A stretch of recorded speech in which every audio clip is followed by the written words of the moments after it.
Olá pessoal, eu me chamo Pedro, sou estudante de Engenharia Agrícola e Ambiental pela UFV e hoje eu vou falar um pouco sobre o projeto que eu participei que consiste em análise de esterese para o controle on-off do pH no cultivo de microalgas. Lembrando que esse projeto foi possível devido ao apoio da FAPEMIG. Bom, por que trabalhar com microalgas? Porque são organismos fotossintéticos que usam carbono como forma de crescimento. E no final desse crescimento, nós podemos gerar produtos alimentícios, biocombustíveis e aditivos. Então, é um produto que sua exploração é bem interessante. E o nosso objetivo da nossa pesquisa é encontrar uma faixa de esterese, ou seja, um intervalo, né, um intervalo de pH que potencialize o crescimento da microalga. Então, primeiramente, nós dividimos a esterese em três faixas. Faixa de 1, que é de 7 a 8, faixa de 2, que é de 6,5 a 8,5, e uma faixa de 3, que é de 6 a 9. O primeiro passo consistiu em montar e desenvolver o hardware, né? E o software, que é a programação. A programação foi feita em C++, e o hardware, nós usamos uma protoboard para ligar os componentes eletrônicos, um Arduino Mega 2560, que é um microcontrolador, um sensor de pH para ler o pH, um módulo de cartão microSD para armazenar os dados, um módulo RTC para os dados serem armazenados com data e hora, um relé de 5 volts, que vai controlar a válvula solenoide, que eu vou explicar logo, e um sensor de temperatura. Depois de termos a programação já estruturada e o hardware, o próximo passo consistiu em calibrar os sensores. A medida de pH é uma medida indireta, porque o sensor meio que lê a tensão ali do meio, né? E ele converte aquilo em pH. Então, nós precisamos usar duas soluções tampões para criar uma reta de calibração. Aí o que nós fizemos? Nós pegamos 2 pontos, mergulhamos o sensor na solução de 4, vimos qual que a tensão corresponde ao pH de 4 e qual que a tensão corresponde ao pH de 6,86. A partir disso, nós criamos uma reta que vai entrar o X, que é a tensão, e vai sair o Y, vai gerar o Y, que é o pH. Depois de termos feito a calibração do sensor, nós fomos para a montagem do nosso sistema, como que o nosso sistema ali ia funcionar, o nosso sistema de cultivo de microalgas. Nós íamos ter um tanque de CO2 ligado a uma válvula solenoide, que é uma válvula solenoide, ela meio que consegue controlar a passagem de fluido, abrir e fechar, uma válvula solenoide, e a válvula solenoide ela ia estar ligada a uma bateria, que é uma fonte de alimentação, e ao relé. E o relé ele ia estar ligado a um microcontrolador. Então, vai funcionar da seguinte forma. O sensor de pH, vamos pegar aqui, por exemplo, a faixa de 7 a 8 esterese. Ele ia estar lendo essa faixa. O pH está ali subindo, passou de 8, o microcontrolador ia ler esse pH e ele ia mandar um sinal para o relé abrir, porque ele ultrapassou o limite superior da faixa. O relé abrindo, ele ia mandar energia para a válvula solenoide, e a válvula solenoide ela ia permitir a passagem de CO2. O CO2 ia ser injetado no meio,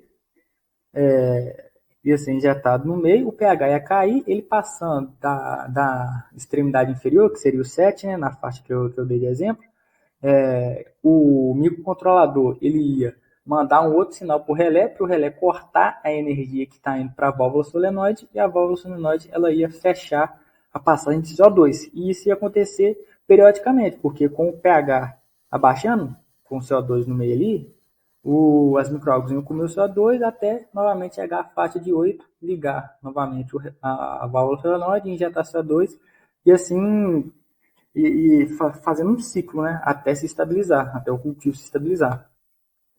Bom, falando um pouquinho aqui do cultivo, foi assim que ficou a nossa montagem, né, final lá, do cultivo, com tudo já montado, e nós usamos garrafões de 10 litros, que continham 5 litros de água, 1 litro de inóculo de microágua e 100 ml de nutrientes. Depois de tudo montado e tudo bonitinho, nós precisávamos de uma forma para acompanhar o crescimento ali das microalgas. Então, nós definimos um método de coleta que ia ser feito diariamente para acompanhar o crescimento diário.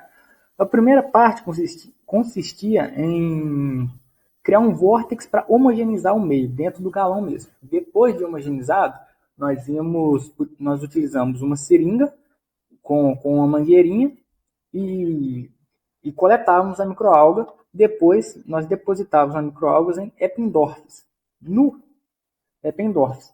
E depois de coletar de cada uma, nós levávamos para fazer a absorvância. Primeiro, era necessário fazer a absorvância dessa plaquinha aqui que vocês estão vendo, em branco. Depois a gente pipetava as microalgas nela, né? Passava o Eppendorf no vórtex e pipetava ela, porque o crescimento ia ser a plaquinha em branco menos a plaquinha com o cultivo de microalga. E o que sobrasse seria o crescimento. Então, esse método de coleta foi feito diariamente para acompanhar o crescimento em duas faixas. 680, que é uma faixa que é uma faixa de luz que a microalga ela realiza uma atividade fotossintética, e uma faixa de 750 que ela não realiza nenhuma atividade. Então, o que estaria ali gerando absorvância seria o corpo físico dela, como se fosse uma turbidez.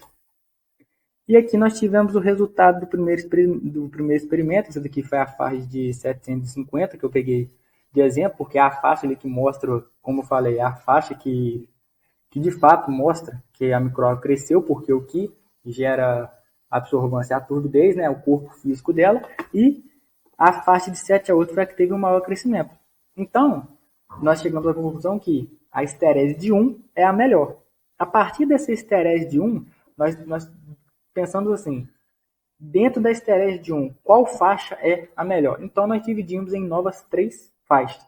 Uma faixa de 7 a 8, uma de 6,5 a 7,5 e outra de 7,5 a 8,5. O cultivo novamente foi montado daquela forma que eu expliquei. Novamente, nós usamos aquele método de coleta como eu expliquei e nós esperamos até o cultivo se estabilizar novamente. E no segundo cultivo, a faixa de 6,5 a 7,5 foi a que teve o melhor crescimento. Como vocês podem ver aqui, tanto de 680, né, quanto de 750, no gráficozinho que nós fizemos lá da absorvância, como eu expliquei. Bem, e o resultado do segundo experimento aqui, um extra que nós fizemos, foi o processo de massa seca, né? Que foi um processo muito simples, a gente só filtrou os galões ali, as microalgas, né? Pesou ela úmida no filtro, levou para a estufa, secou e subtraiu ela seca com ela úmida e obtivemos a massa seca. E a faixa que novamente deu destaque foi a faixa de 6,5, perdão, a 7,5, que teve a faixa de maior produção de biomassa, de massa seca, né, de biomassa. E, novamente, dando destaque para a faixa de 7,5 e de 6,5 a 7,5, perdão, que teve um maior crescimento de 750 nanômetros e 680 nanômetros, como eu mostrei no gráfico do slide anterior. E a conclusão que nós tivemos dessa pesquisa foi que os dados indicam que a faixa de 6,5 a 7,5 é a mais favorável ao crescimento das microalgas, resultando de um maior acúmulo de biomassa, devido à massa seca que nós fizemos, e uma maior eficiência fotossintética. E a maior faixa de esterese é a de esterese de meio.